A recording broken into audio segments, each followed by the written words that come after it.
I'm Brandon, 27, working 60-hour weeks at a tech startup that's barely staying afloat. Every day is a blur of meetings and deadlines while I struggle to make rent in a city that devours my paycheck. Last Tuesday I collapsed during a presentation to investors. The doctor said it was exhaustion and dehydration. Then my dad called the hospital room and casually asked, "Is the $3,500 I send each month enough?" I froze, confused. "What allowance?" The line went silent for so long I thought we'd disconnected. If you're watching this from your comfortable couch, drop a like and subscribe. Trust me, you'll want to hear what happened next. I grew up in a quiet suburban neighborhood in Grand Rapids, Michigan. We weren't wealthy, but we were comfortable enough. My parents both worked decent jobs. Dad as an electrical engineer and Mom as an administrative assistant at a local high school. Our two-story house had a basketball hoop in the driveway where my younger brother Jason and I would play until the streetlights came on. Those were simple times when family meant security, and I never thought about things like rent or utility bills. Everything changed when I was 16 and Jason was 14. The arguments had been increasing for months, but I still wasn't prepared when Dad sat us down and explained that he and Mom were getting divorced. 2 weeks later, he moved out, and 3 months after that, he relocated to Arizona for a new job. The court granted Mom primary custody, which meant Jason and I stayed in the family home, though it never felt the same. Despite the distance, Dad made an effort to stay connected. We had weekly phone calls where he'd ask about school sports and my plans for the future. He never missed a birthday or Christmas, always sending thoughtful gifts that showed he still remembered who I was becoming. When I made it onto the honor roll, he flew back just to take me out to dinner and tell me how proud he was. My relationship with Mom was different. After the divorce, she seemed to pour all her attention into Jason. While I got lectures about responsibility and independence, Jason received endless support and understanding. When I needed new basketball shoes, Mom said I should save my allowance, but when Jason wanted the latest gaming console, she somehow found the money. I told myself it was because he was younger and needed her more, but the pattern continued as we got older. I graduated high school with a decent GPA and got accepted to Michigan State University. Dad offered to help with tuition, but Mom insisted that college students should learn financial independence. So I took out loans, worked 20 hours a week at the campus bookstore, and picked up extra shifts delivering pizzas on weekends. Meanwhile, Jason got a new car for his 16th birthday. Those college years were tough but formative.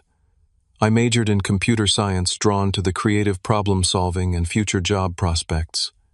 Between classes, work, and studying, I barely had time for a social life. My roommates would invite me to parties, but I usually declined, knowing I had early shifts the next morning. By graduation, I had a degree, $45,000 in student loans, and a determination to make something of myself. The job market was competitive, but I landed a position at a promising tech startup in Seattle. The salary wasn't impressive, but the opportunity seemed worth it. My new manager talked about growth potential and equity options that could be valuable if the company succeeded. Dad congratulated me on the phone, telling me he was proud I was forging my own path. Mom's response was more subdued. She was busy helping Jason apply for community college. Seattle's cost of living hit me like a physical blow. My entry-level salary that had sounded reasonable during the interview barely covered a studio apartment in a building with questionable plumbing and neighbors who fought at all hours. After rent, utilities, student loan payments, and groceries, I had almost nothing left. Public transportation costs ate what little remained. I embraced frugality with an almost religious devotion. Breakfast was instant oatmeal. Lunch was peanut butter sandwiches. I packed myself, and dinner was usually rice with whatever protein was on sale that week. Haircuts became a luxury I could only afford every 3 months. When my coworkers invited me for happy hour, I'd claim I was busy rather than admit I couldn't afford a single beer. Work became my entire life. I arrived early and stayed late, hoping the extra effort would lead to a promotion, or at least a decent raise. My boss noticed my dedication and gave me increasing responsibility, though the promised financial recognition always seemed just around the next corner. After we secure the next round of funding, he'd say, or once we launch the new product line. My health began to suffer under the constant pressure. The headaches started first, dull, persistent pain behind my eyes that over-the-counter medication barely touched. Then came the insomnia, lying awake, worrying about bills while exhaustion pulled at my bones. I started getting frequent colds that lingered for weeks because I couldn't afford to rest. When a molar began throbbing with pain, I ignored it until the agony drove me to an emergency dental clinic, where I put the root canal on a credit card, already approaching its limit. Phone calls with Dad became shorter as I didn't want to worry him with my struggles. I painted a rosier picture of my career progress, talking about interesting projects rather than financial hardships. Conversations with Mom were even more infrequent, and usually centered around Jason's latest achievements. His promotion at the electronics store, the new apartment he was moving into, the vacation he was planning. The day everything changed started like any other. I woke up after 4 hours of restless sleep, gulped down coffee, and rushed to catch my bus. We had investors visiting the office, and I was scheduled to present our latest development project. My head was pounding, my vision occasionally blurring at the edges, but I pushed through the morning meetings, fueled by determination and more caffeine. Standing before the conference room of potential investors and executives, I felt unusually hot. My notes seemed to swim on the page in front of me, but I soldiered on, explaining technical specifications and market potential. Midway through explaining a complex algorithm, the room began to spin. I reached for the edge of the table to steady myself, but my hand found only air. The last thing I remember is the startled expressions of the investors as the floor rushed up to meet me. I woke up to the rhythmic beeping of a heart monitor and the antiseptic smell of hospital linens. A nurse with kind eyes was adjusting something on an IV drip connected to my arm. My mouth felt like sandpaper, and my head throbbed with each heartbeat. "Welcome back," she said, noticing my open eyes. "You gave everyone quite a scare." Fragments of memory returned. The presentation, the dizziness, the fall. Embarrassment washed over me, followed immediately by anxiety. Not about my health, but about what this would mean for my job, and more pressingly, how I would pay for this hospital stay. "How long have I been here?" I croaked. "About 6 hours," she replied. "The doctor will be in shortly to discuss your condition, but you're suffering from severe dehydration and exhaustion. Your body essentially forced you to take the break. You've been denying it." The doctor arrived moments later, a middle-aged man with salt and pepper hair and a tablet he consulted before addressing me. "Mr. Walsh," he began, "your blood work shows significant electrolyte imbalances, and you're showing signs of adrenal fatigue. Have you been under unusual stress lately?" I almost laughed. Unusual stress. Try constant, unrelenting pressure that had become so normal, I barely recognized it as abnormal anymore. "Work has been demanding," I understated. "And your eating habits, sleep patterns." I reluctantly described my typical day, the long hours, minimal food, and insufficient rest. The doctor's frown deepened with each detail. "Brandon, your body can't sustain this pattern. You're 27, not invincible. I'm recommending at least 3 days of rest, proper nutrition, and follow-up appointments." As he continued outlining a recovery plan that seemed utterly incompatible with my reality, my phone buzzed on the bedside table. It was my dad. "I need to take this," I said, reaching for the phone. The doctor nodded. "I'll check on you again before discharge. Think about what I've said." I answered the call, expecting the usual quick check-in, but Dad's voice carried unusual urgency. "Brandon, your work called me as your emergency contact. What happened? Are you okay?" "I'm fine, Dad," I assured him, downplaying the situation. "Just overdid it at work. Mild dehydration, nothing serious." He didn't sound convinced. "This isn't like you, Brandon. You've always taken care of yourself. Is everything really okay?" There was genuine concern in his voice, and for a moment I considered telling him everything: the financial struggles, the exhaustion, the growing sense that I was drowning. But old habits die hard. "Really, Dad, I'm okay. Just need to drink more water and maybe take a day off." A pause followed. Then came the question that would change everything. "Is the $3,500 I send each month not enough? If you need more, you just have to ask." The words didn't make sense. I thought perhaps the medication they'd given me was affecting my hearing. "What allowance?" I asked, confusion evident in my voice. The silence that followed was so profound. I checked my screen to see if the call had dropped. But no, we were still connected. When Dad finally spoke again, his voice had changed completely tight with an emotion I couldn't immediately identify. "Brandon," he said slowly, "I've been sending your mother $3,500 every month for the past 3 years, ever since you graduated. It was supposed to be for you, to help with your apartment. Your student loans give you a cushion while you started your career." My mind raced to process this information. 3 years, $3,500 monthly. That was. I couldn't even do the math in my current state, but it was a substantial amount. Money that could have prevented everything I'd been through. "Dad, I never received any money from you or Mom since I started working."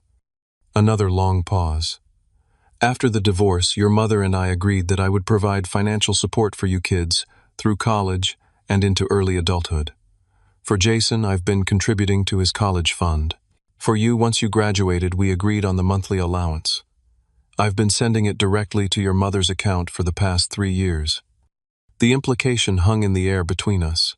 My throat tightened as pieces began falling into place. Mom's new car last year, the kitchen renovation, Jason's seemingly endless supply of new electronics and clothes. "I need to go," I said abruptly as a nurse entered with discharge paperwork. "I'll call you back."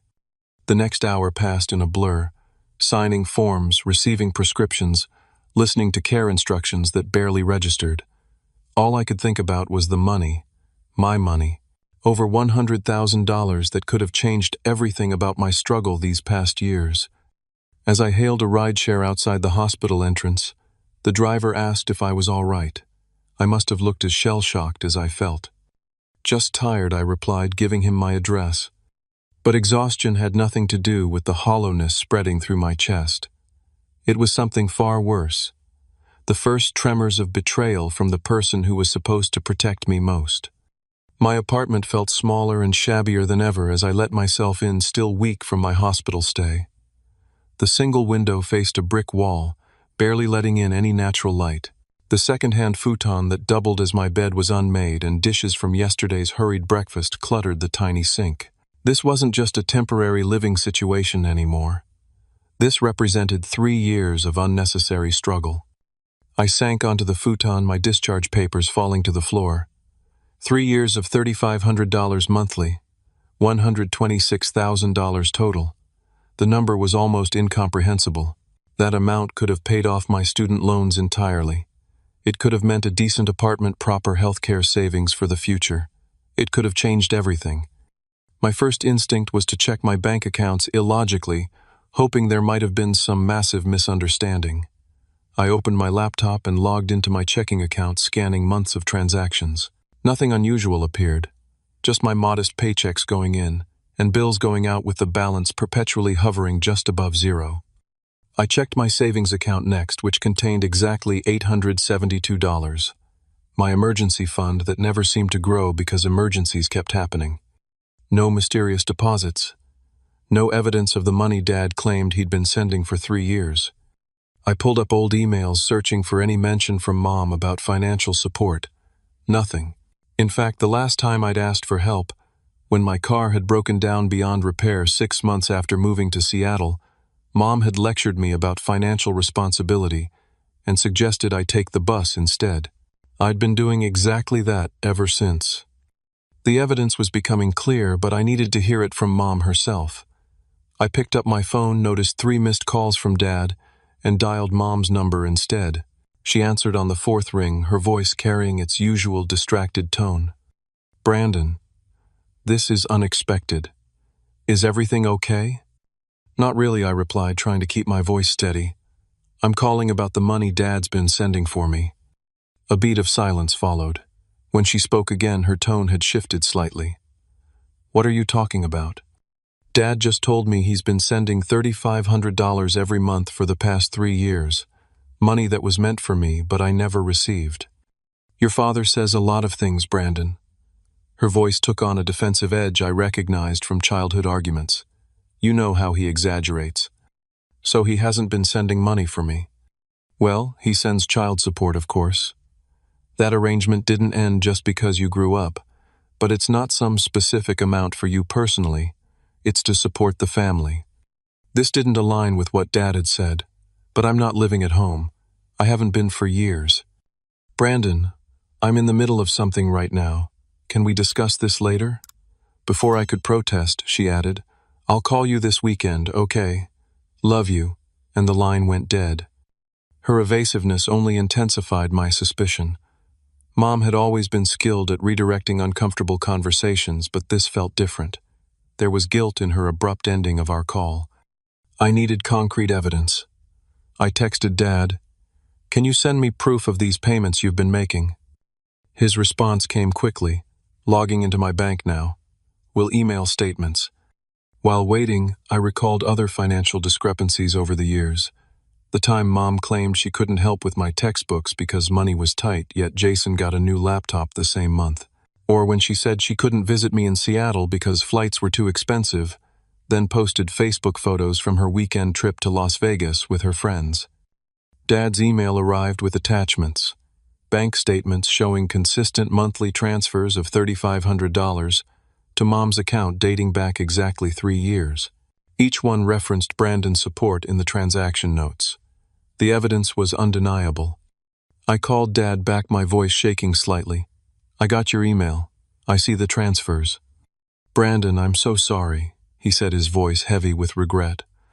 I never thought to verify you were receiving the money. When you never mentioned it, I assumed you were being responsible, maybe saving it or investing. It never occurred to me. He trailed off.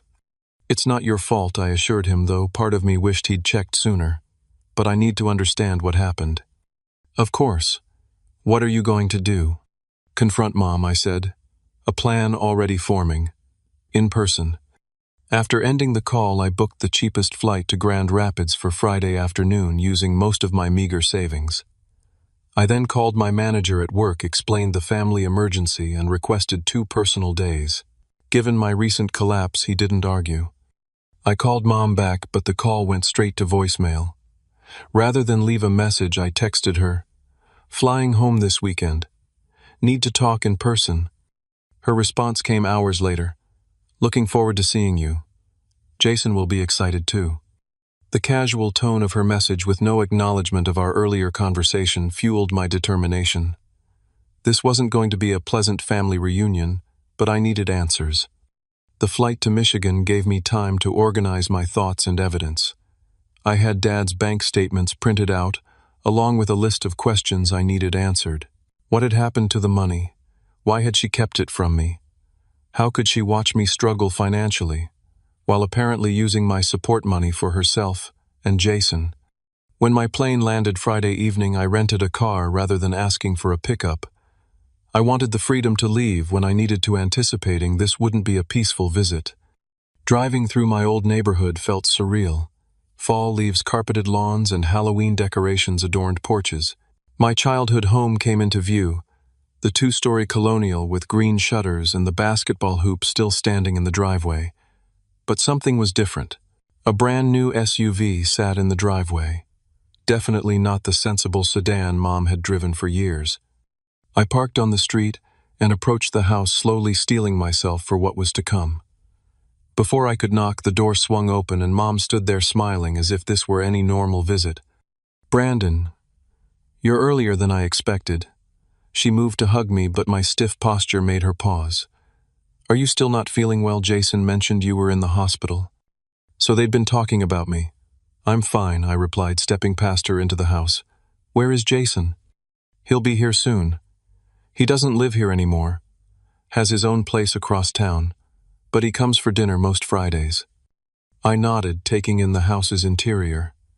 The living room had new furniture, and the kitchen, visible through the archway, had been remodeled with granite countertops and stainless steel appliances.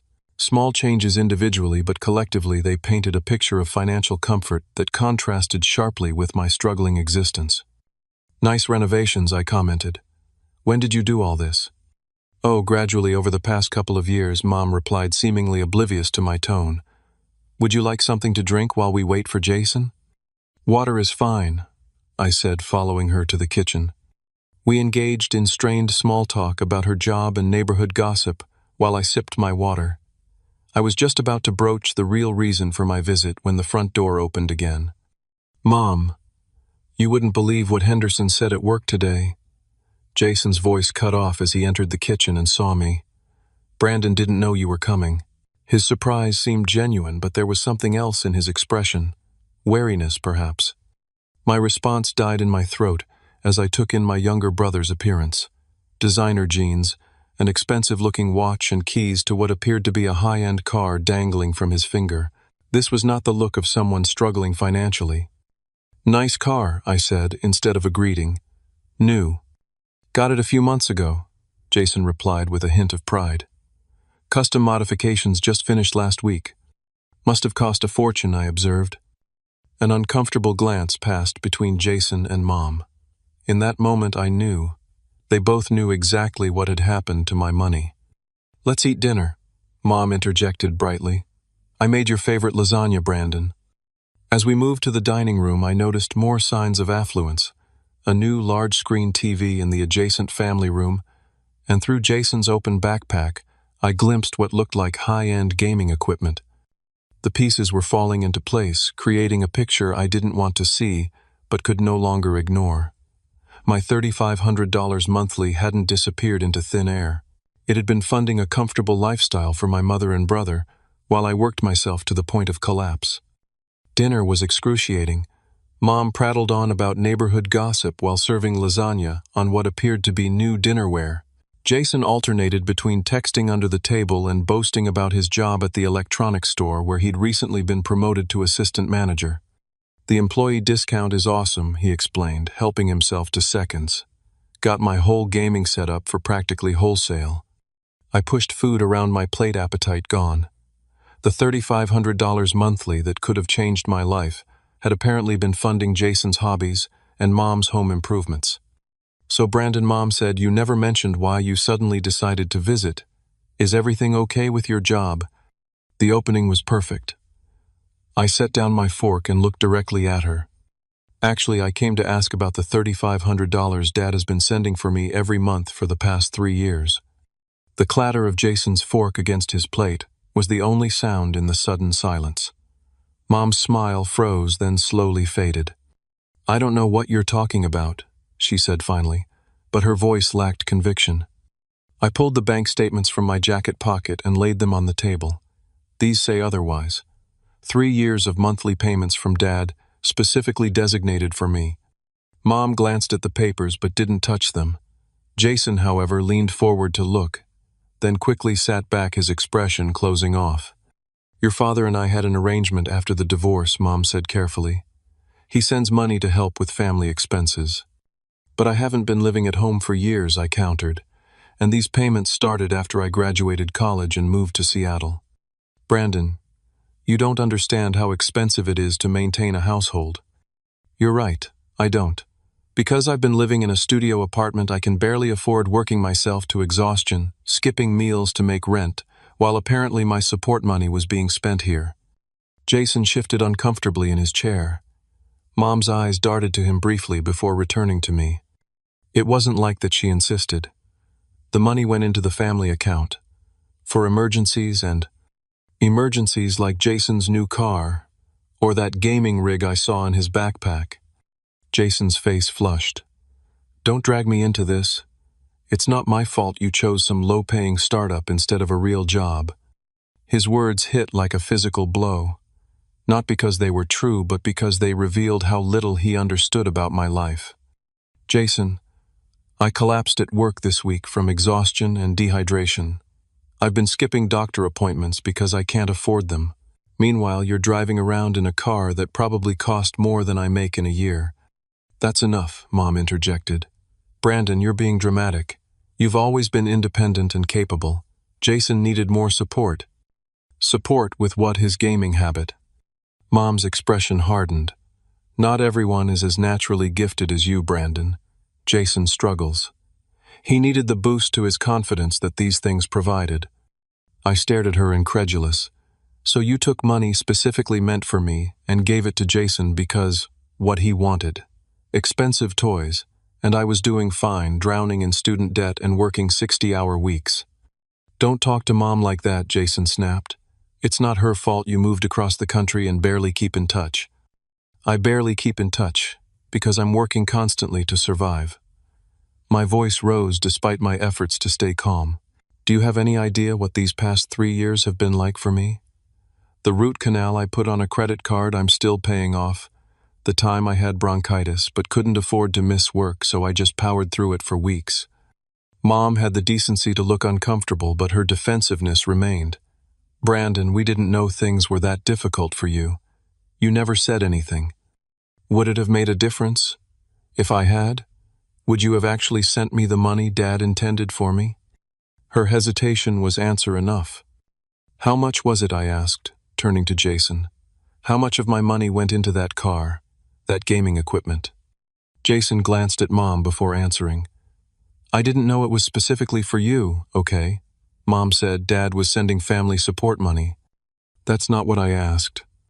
Another uncomfortable silence fell. Finally, Jason muttered. The car was $32,000. The gaming setup about $7,000. The numbers hit me like physical blows. Almost $40,000 of my money gone on luxury items while I could barely afford groceries. And the rest, I asked, turning back to Mom. Where did the other $80,000 go? She fidgeted with her napkin. The kitchen renovation summed to the mortgage, Jason's tuition at community college, the family vacation last year. Family vacation? You mean the trip to Hawaii you and Jason took while I was working through Christmas because I couldn't afford to fly home? Mom at least had the grace to look ashamed. We invited you, Brandon. No, you mentioned you were going and said, it's too bad you can't join us, when I explained I couldn't afford the flight. You knew exactly why I couldn't come, and you never once offered to help with the ticket. The full weight of the betrayal was crushing me. 3 years of unnecessary hardship, 3 years of physical and mental health deterioration, 3 years of isolation and stress, while my mother and brother enjoyed the fruits of money meant for me. I trusted you, I said, my voice breaking slightly. All those times I called struggling to make ends meet, and you lectured me about financial responsibility.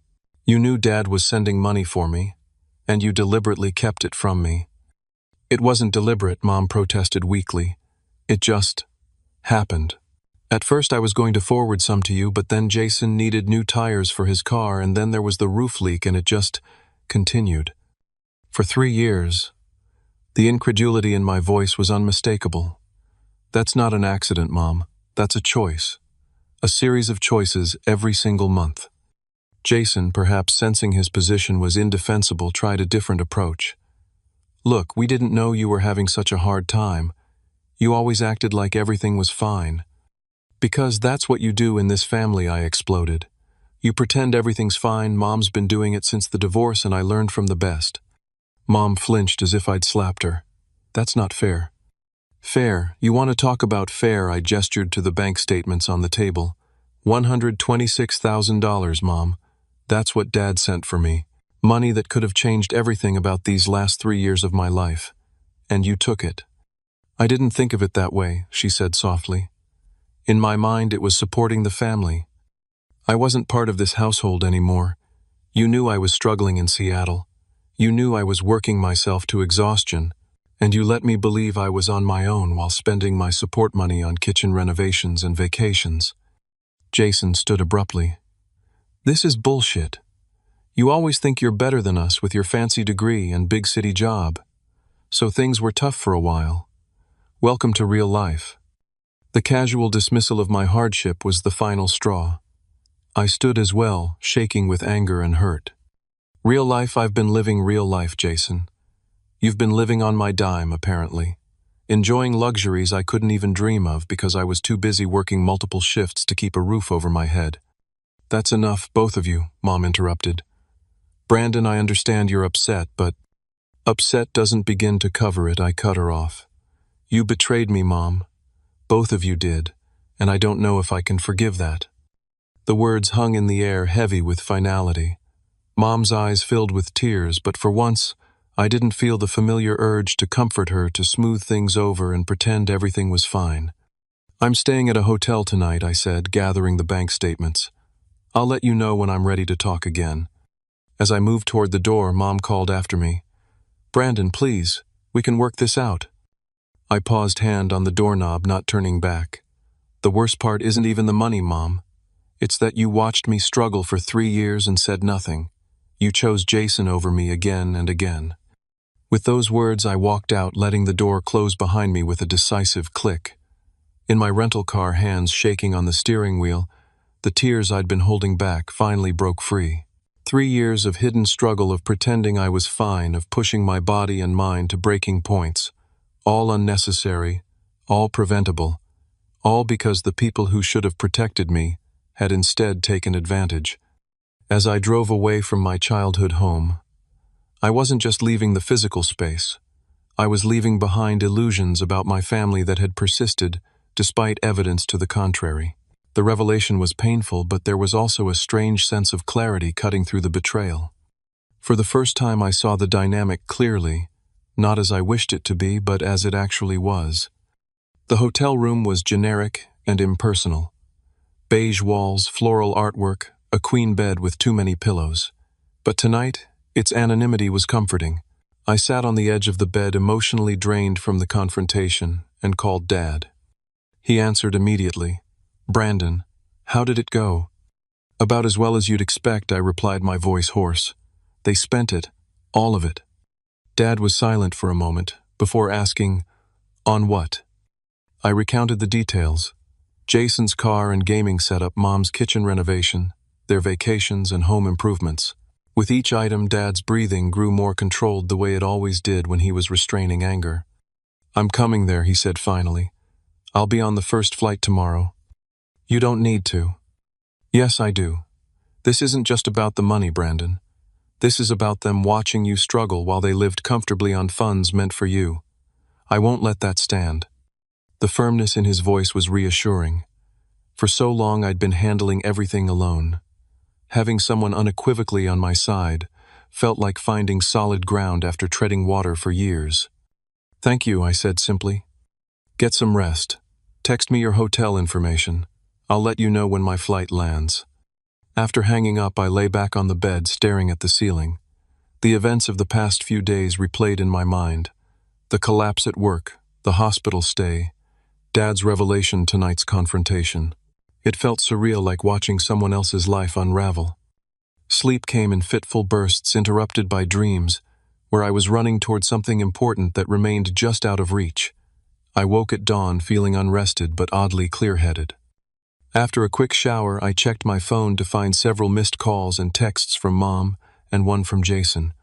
I ignored them all, focusing instead on Dad's message confirming his flight would land at 11:30. The airport reunion with Dad was emotional in ways I hadn't anticipated.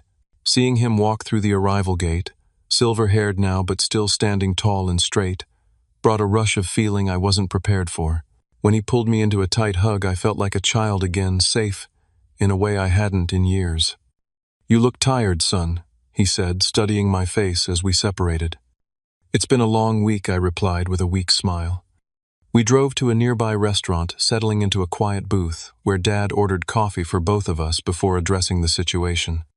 "I've been thinking about this all night," he began. "And first I need to apologize. I should have verified you were receiving the money. I should have asked directly instead of assuming everything was fine when you never mentioned it." "It's not your fault," I assured him. "You had no reason to think Mom would do this." Dad sighed heavily. "That's just it. Maybe I should have. The signs were there during our marriage. The way she favored Jason, the little financial discrepancies that never quite added up." It was strange hearing Dad acknowledge something I'd felt but never fully articulated. Mom's preferential treatment of Jason. Growing up, I'd always told myself I was imagining it, or that Jason simply needed more attention. "Why do you think she did it?" I asked. Dad considered the question, stirring his coffee thoughtfully. "Your mother has always seen herself as the protector of the family. After the divorce, I think she resented that I moved away, even though it was for a job that allowed me to provide better support. In her mind, Jason became the one who needed protecting in you." He hesitated. "I was the one who left like you. I finished for him." He nodded. Going to college, moving across the country, those were healthy, normal steps for a young adult. But I think in your mother's mind they represented rejection. so she punished me by taking my support money and giving it to Jason. I don't think she saw it as punishment, more like redirection of resources to where she thought they were needed more. Jason stayed close, so he was rewarded with comfort. You struck out on your own, so you were left to manage independently. The explanation made a certain twisted sense, though it didn't diminish the betrayal.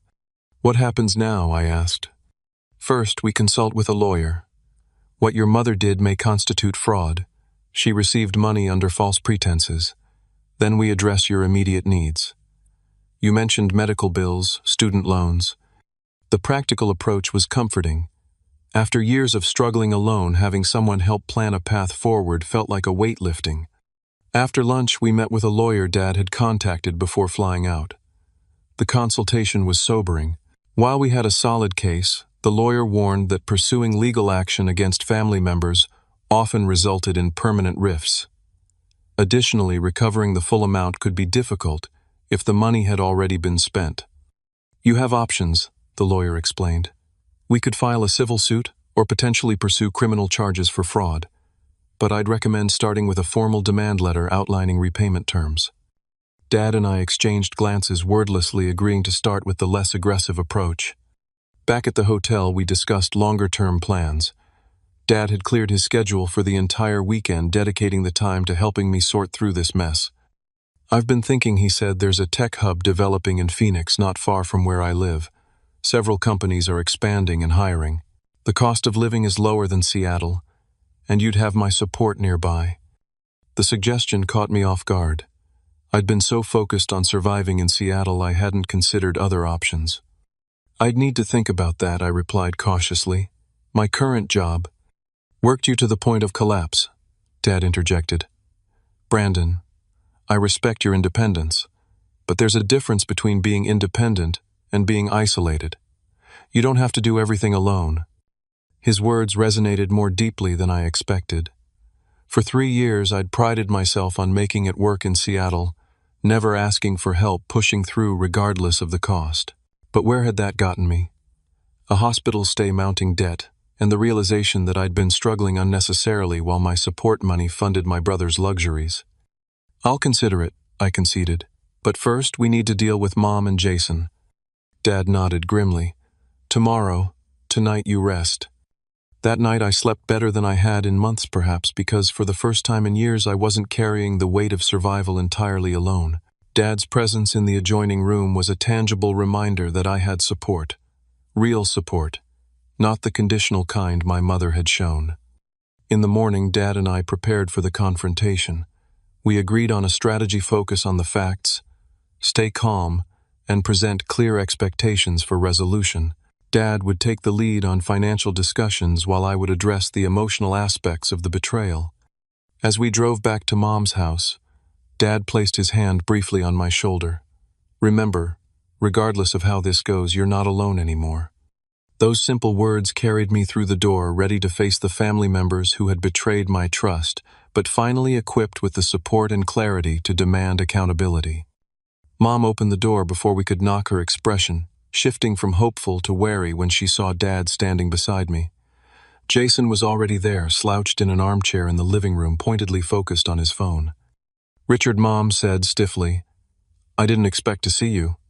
Hello, Margaret, Dad, replied, his tone professionally cordial. Given the circumstances, I felt my presence was necessary. We moved to the living room, an uncomfortable silence settling over us. I sat beside Dad on the sofa facing Mom and Jason. The family dynamics were physically mapped in our positioning. The clear division between us couldn't have been more obvious. I assume Brandon told you his accusations. Mom began, a defensive edge to her voice.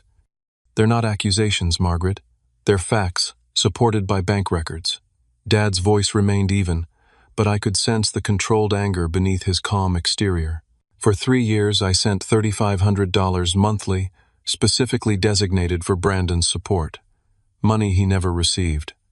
Jason finally looked up from his phone, his expression a mixture of defiance and discomfort. We didn't know it was specifically for Brandon. That's not true, Jason, I interjected. The transfer descriptions literally said, Brandon support, every month. Dad and I have the bank statements. Mom shifted uneasily. The money went into the family account. For general expenses. General expenses like Jason's $32,000 car, Dad asked. Or his $7,000 gaming equipment. The specific numbers hung in the air. Mom's face flushed as she realized we knew exactly how the money had been spent. Let's be clear about what happened here, Dad continued. Over the past 3 years, I sent $126,000 intended for Brandon's living expenses, student loans, and savings. Instead, that money was used for home renovations, luxury items, and vacations that Brandon wasn't even invited to join. While I was working 60-hour weeks, I added skipping meals, postponing medical care, and barely making rent in a studio apartment with questionable plumbing. Mom's eyes darted between us, perhaps finally understanding the gravity of the situation. We didn't realize things were that difficult for you, Brandon. You didn't ask, I replied simply. And when I did mention struggles, you lectured me about financial responsibility. Dad placed a folder on the coffee table. We've consulted with a lawyer. What happened here potentially constitutes fraud, receiving money under false pretenses. However, we'd prefer to resolve this without legal action. The word lawyer visibly alarmed Mom. Jason sat up straighter, his previous nonchalance evaporating. What do you want? Jason asked bluntly. Repayment, Dad stated. The full $126,000. Mom paled. That's impossible. We don't have that kind of money. Actually, a significant portion of it is sitting in your driveway, and throughout this house I pointed out Jason's car, the kitchen renovation, the gaming equipment. You expect me to sell my car? Jason's voice rose incredulously. I expect you to take responsibility for the fact that your car was purchased with money stolen from me, I replied, surprising myself with my steadiness. Money that could have prevented me from working myself to the point of hospitalization. Mom began to cry quietly. Under different circumstances, her tears might have swayed me, but the memory of 3 years of unnecessary struggle hardened my resolve. We're prepared to be reasonable about the repayment terms, Dad said, his tone softening slightly. But there will be repayment. We've drafted a formal agreement. He pulled papers from the folder, sliding them across the table. The document outlined a repayment plan spanning 3 years, a timeline that matched the duration of the deception. The car needs to be sold immediately, Dad continued. Along with the high-end gaming equipment and any other luxury items purchased during this period, the proceeds will form the first installment of repayment. Jason looked ready to protest, but Mom placed a restraining hand on his arm.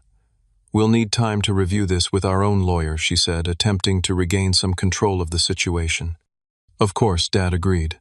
You have 48 hours. After that, we proceed with legal action. The ultimatum hung in the air. Mom stared at the papers, seemingly unable to fully process what was happening. I trusted you, I said, breaking the silence. All those times I called, all those times I visited and never complained about how hard things were, you watched me struggle while spending money meant for me. I don't know how to get past that. Mom finally met my eyes, her own swimming with tears. I never meant to hurt you, Brandon. It just happened gradually. Jason needed help with his car. Then there were house repairs, and it just continued. For 3 years, I emphasized. That's not an accident, Mom. That's a pattern of decisions. What about our relationship? She asked softly. Can we fix that? The question caught me off guard. In my focus on the financial betrayal, I hadn't fully processed the emotional aftermath. Could I forgive her? Should I? I don't know, I answered honestly. Right now I need space and time, and I need to see actions, not just apologies. Jason had remained uncharacteristically quiet during this exchange, but now he spoke up. I'll sell the car, he said unexpectedly, and the gaming stuff. His sudden capitulation surprised everyone, including himself, judging by his expression. I didn't know the money was specifically for you, he continued, addressing me directly for the first time. But I should have questioned where it was coming from. No assistant manager job explains the kind of spending Mom allowed. It wasn't a full apology, but it was more self-awareness than I'd expected from my brother. For the first time, I saw a glimmer of the person he might become if forced to face consequences. The meeting concluded with Mom signing the preliminary agreement, acknowledging the debt, and committing to the first steps of repayment. As Dad and I prepared to leave, she asked quietly, "Will you come back for Christmas?" The question, so normal, so familial, contrasted sharply with the legal documents and tense negotiations of the past hour. I didn't have an answer for her. "That depends on what happens between now and then," I replied. Outside in the rental car, Dad let out a long breath. "That went better than I expected." "You think they'll follow through?" "Jason might surprise us." "Your mother," he hesitated. "Margaret has always been skilled at rewriting reality to suit her needs, but with concrete deadlines and legal consequences she'll comply." That night back at the hotel I felt strangely at peace. The confrontation had been difficult but necessary. For the first time in years I had acknowledged the truth about my family dynamics, instead of making excuses for them. "What's your plan now?" Dad asked over dinner. "Go back to Seattle, give notice at my job, start looking for positions in Phoenix." I replied, the decision crystallizing as I spoke. "I need a fresh start." Dad smiled, the first genuine smile I'd seen from him all weekend. "My guest room is yours for as long as you need it." 2 days later, I boarded a plane back to Seattle, leaving behind the remnants of childhood illusions, but carrying with me a new understanding. Mom and Jason had made the first installment on the repayment plan. Jason had already listed his car for sale and surrendered the gaming equipment to a consignment store. Whether our relationship could be repaired remained to be seen. But for the first time, I was addressing the reality of my family, instead of the idealized version I'd clung to for years. Back in Seattle, I gave notice at my job, began packing my meager belongings, and scheduled a long-overdue physical with a doctor. The moving truck Dad helped me rent was small. After 3 years in the city, I had accumulated surprisingly little. As we drove away from my apartment building, I felt no regret, only a growing sense of possibility. 6 months have passed since that fateful hospital stay that changed everything. I'm now settled in Phoenix in a comfortable 1-bedroom apartment that costs half what my Seattle studio did. My new job at a more established tech company offers better pay, reasonable hours, and actual benefits, including mental health services that I've been using regularly. Dad lives just 20 minutes away, and our weekly dinners have become a highlight of my routine. We're developing the kind of adult relationship I never had the chance to build with him before. One based on mutual respect and genuine connection, rather than obligation. The repayment plan from Mom and Jason has been proceeding as agreed. The car sold quickly, and combined with the gaming equipment provided a substantial first installment. Monthly payments have arrived consistently since then. Each deposit is a small vindication, not just for the financial recovery but for the acknowledgement of wrong that it represents. My student loans are no longer a crushing burden. I've established an emergency fund, and am even starting to invest a small amount each month. The constant anxiety that had become my baseline state has receded, replaced by a cautious optimism about the future. My relationship with Mom remains complicated. We speak on the phone occasionally, conversations that are polite but guarded. She's made efforts to acknowledge the harm her actions caused, though there's still a tendency to minimize or justify decisions that benefited Jason at my expense. "I never meant for things to go so far," she said during our last call. "It started small, and then became a pattern I didn't know how to break.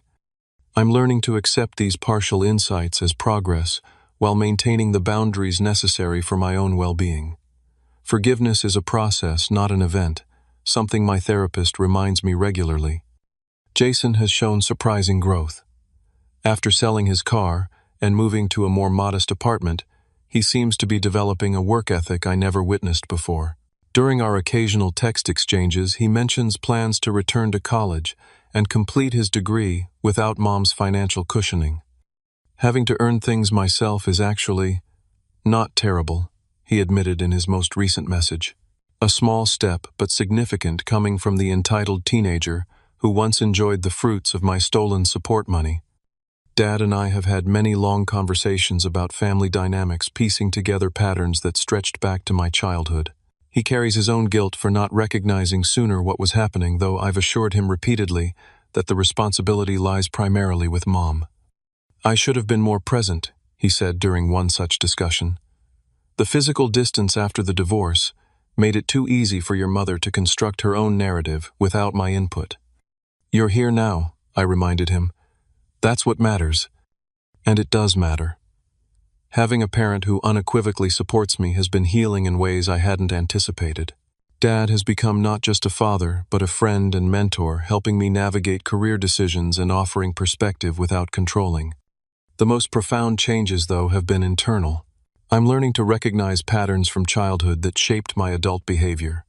The tendency to minimize my needs, the reflexive self-reliance that prevented me from seeking help even when desperately needed.